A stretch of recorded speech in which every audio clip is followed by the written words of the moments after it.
What if I told you that becoming a Werecreature in Dwarf Fortress could make you nearly unstoppable, but at a cost you might not be ready for?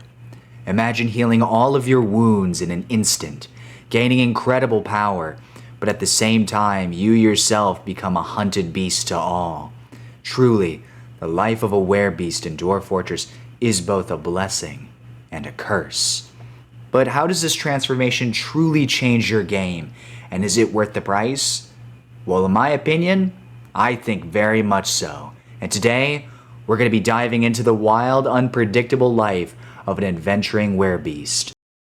Now, when I first looked at the pros of becoming a werecreature at Dwarf Fortress, I couldn't ignore how good the pros looked.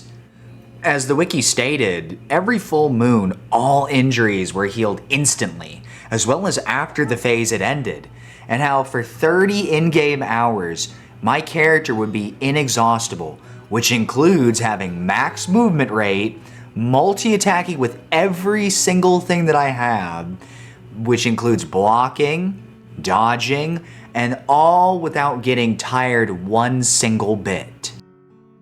With the new statue toppling update put into the game, I wanted to see it put into use with becoming a werecreature, which is where this gets interesting.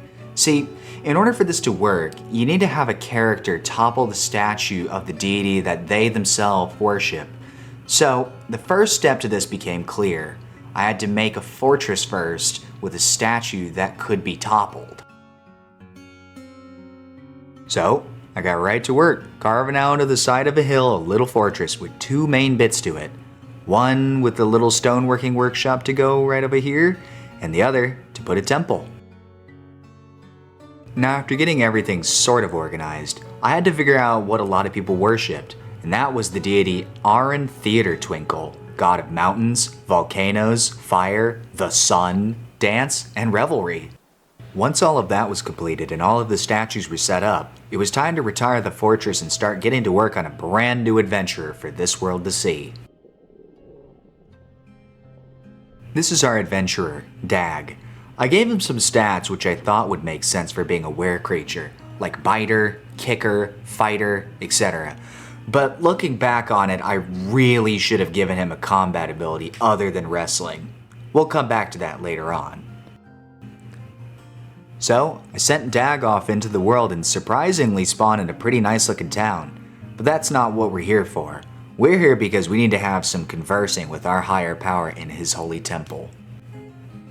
Once we had made it to our destination, I got right to work and toppled the statue of Theater Twinkle and was immediately cursed to prowl the night as a were-armadillo.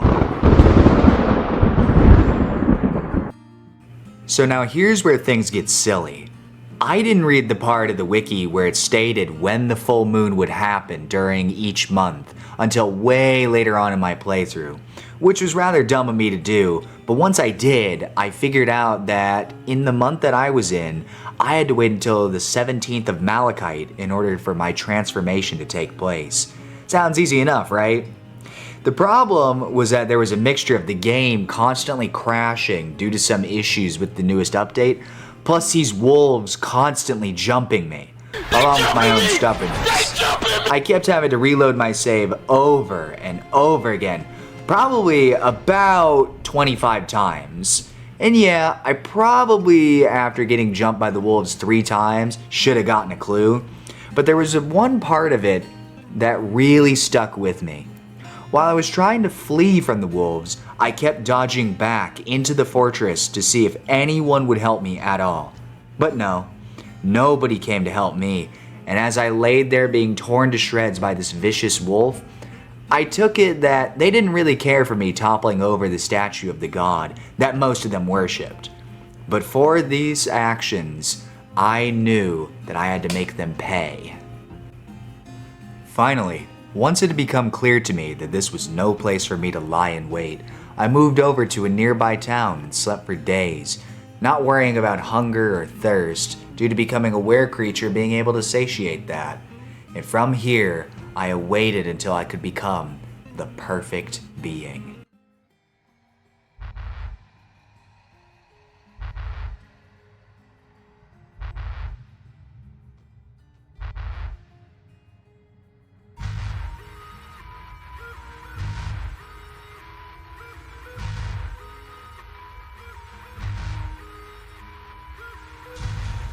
Finally, I was the perfect killing machine, the Were-Armadillo. My form was so perfect that I had thought up the perfect payback to the fortress who had left me to die those previous saves. I was going to ensure that my gift was spread all throughout the land by biting as many people in the fortress as I could grab. There was just one small issue though. I was very much outnumbered, and because I was turned into a Werecreature, I lost all of my wearable armor and I was reliant on my new skin, which wasn't really working too well for me as they were putting holes in me with their pickaxes. But if you remember from beforehand where I said you don't get exhausted at all, now was the perfect time to perfectly prove that. Oh, hi there. My name's Charmander, and I recently learned a new trick. Well, I can turn myself into a wolf. Can I show you? Yay! Okay, bear with me here. Or should I say, wolf with me here? Okay, 1 second.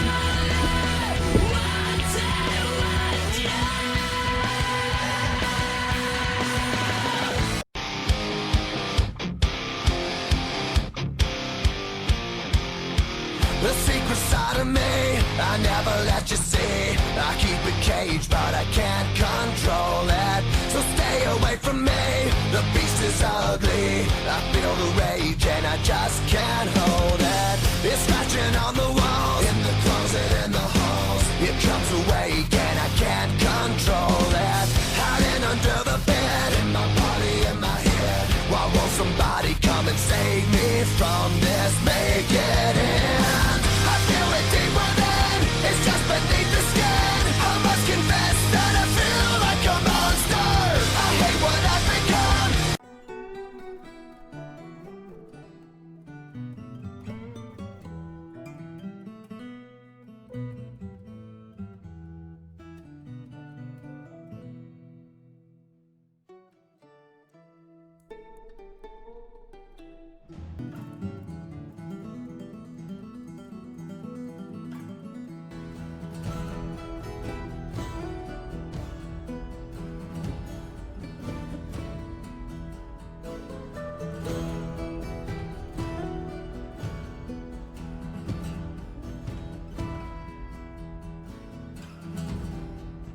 Once I had completed my mission, I had to flee quickly because I was heavily bleeding. I also had several body parts missing, such as my left hand, my right leg, and my tail. However, this meant nothing, because right after the full moon was over, everything was going to be right back to normal.